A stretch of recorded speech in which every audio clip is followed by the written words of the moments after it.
Before you create another budget, you need to understand why your last one didn't work. It probably had nothing to do with the numbers and everything to do with what's running in the background.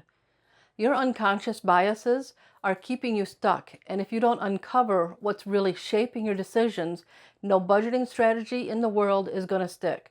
That's where the bias framework comes in to help you see the hidden mental patterns that shape your money decisions before you create another budget or even open an app on your spreadsheet. I'm Rose Colburn, and welcome to the 30-Day Budgeting Challenge, where I'm giving you one quick tip every day to help you take control of your money. Let's be honest, most budgets don't fail because the numbers don't add up. They fail because something underneath the surface is pulling the strings.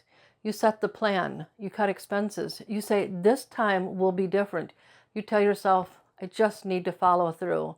But then a few days, or maybe even a few hours go by, and you're avoiding your checking account again because you don't want to see the damage from your last shopping trip, or you're adding stuff to your Amazon cart with no intention to buy until you impulsively click the checkout button and oops, there goes another 50 bucks. And here comes a spiral. I just need more discipline. Why can't I get this right? I'm terrible with money. So what do you think you should do? At least what all the experts say you should do. You decide you need another budget. Stop. Before you create another budget, think about this. What if that voice in your head isn't the truth? What if it's just a pattern that you've been trained to believe? The truth is, your brain isn't trying to sabotage you. It's trying to keep you safe in the only way it knows how.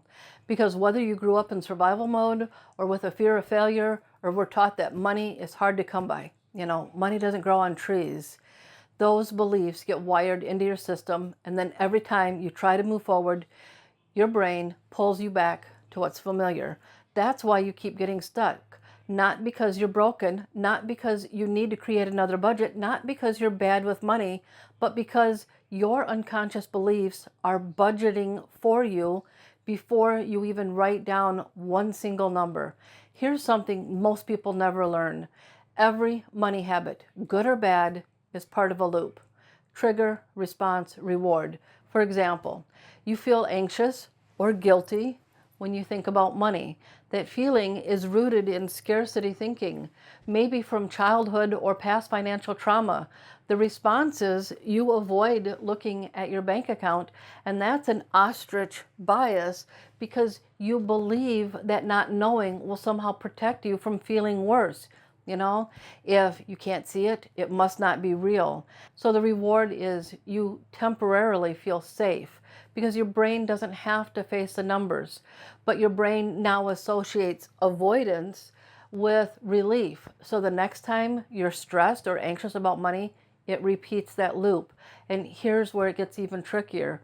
You might also be dealing with other biases that you're not even aware of, such as anchoring bias, which is comparing your financial situation to something that you used to make, maybe before you lost your overtime or your hours got cut, or maybe you compare your income to someone else's lifestyle and feel like you've already failed.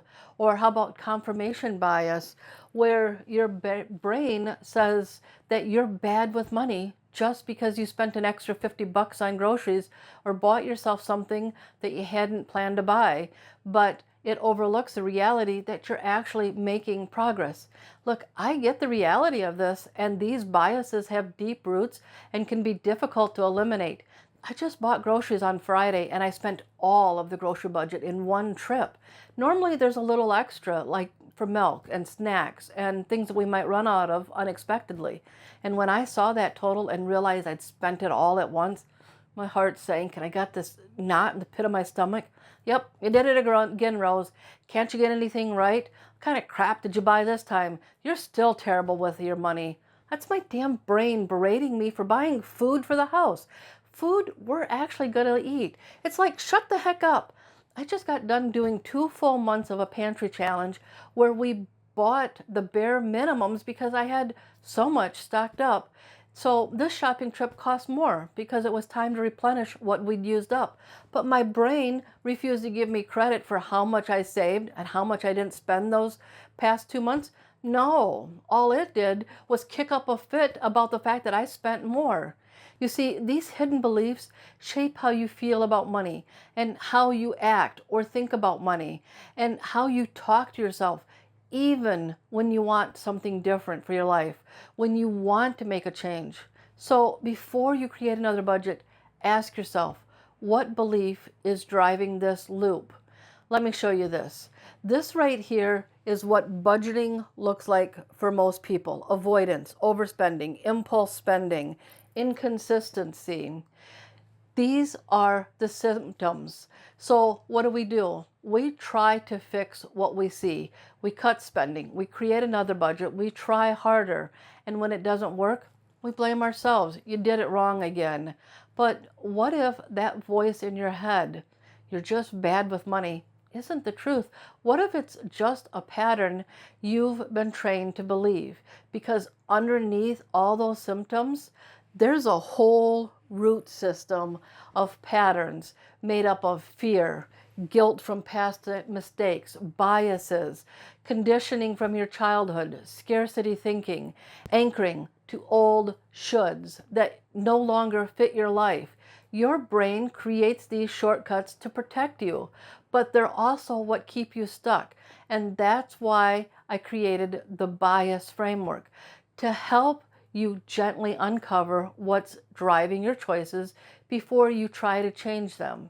So let's flip this board and take a quick look at this framework. This is my bias framework. It helps you uncover all those hidden unconscious beliefs. So let's go over it real quick. B, break down the biases. This you do by start recognizing the unconscious beliefs that are shaping your money habits, like I'll never get ahead or I'm bad with money.